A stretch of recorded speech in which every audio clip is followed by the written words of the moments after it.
Hey, Tom Utel, Epic Ag Solutions, and today we're here at the open house, and with me I have Jim Schwartz. Yeah. So tell us a little bit about your role and everything that you do at Beck's. You wear several hats, I know. I do. So my role there is I'm director of research, so our plant breeding, biotech program, and then our agronomy team, and then also the practical farm research program. So I manage those three groups at Beck's. So you got a couple things. Do you have a favorite?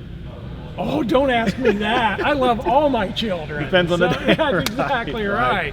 Yeah. Well, there's a lot of things that we can talk about, but I know there's been a buzz about the smoke and how many UV rays we've been blocking, and is it going to affect our corn yield or our corn height? Is it good? Is it keeping things cooler? Yep. Do you have a take? Do you have an opinion, or do you just want to? I do, and you know, my opinion, it's like you've heard the whole saw about you get a room, 50 agronomists in a room, you get 75 different opinions, right? So I'm going to give you a couple. So here's what I'd say. I think there's two goods and two potential goods and two potential bads. You want the good or the bad first? Well, we'll finish with the good.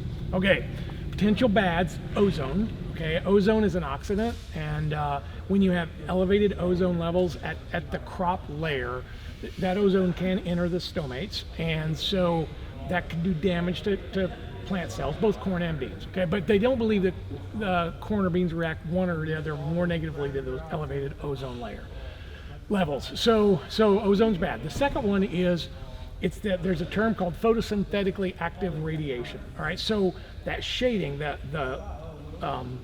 smoke reduces the photosynthetically active radiation. Now the important part there is corn is a C4 plant.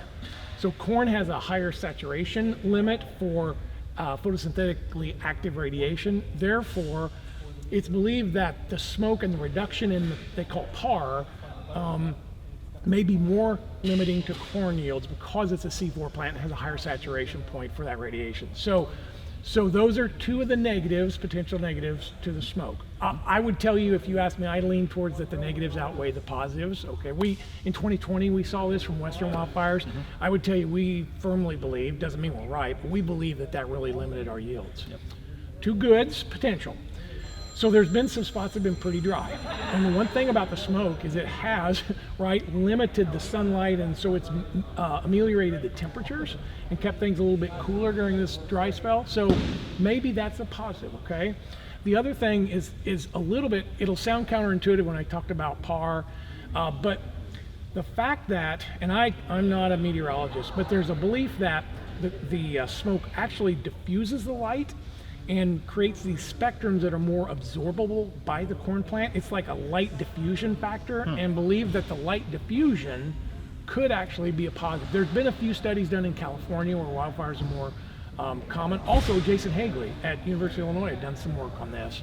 So it could be, it's potential that the diffusion of the sunlight may make some wavelengths more available, but again, if you're asking me overall, if I had to take a guess, which does it the positives outweigh the negatives? I would say the negatives probably outweigh the positives.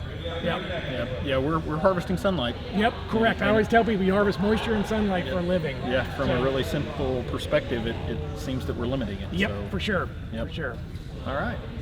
Well, I appreciate your input. Absolutely. Thanks for having me. We'll know in a couple months. Exactly right. All right. All right. Well, thank you very much, Jim. Thanks, everybody, for watching.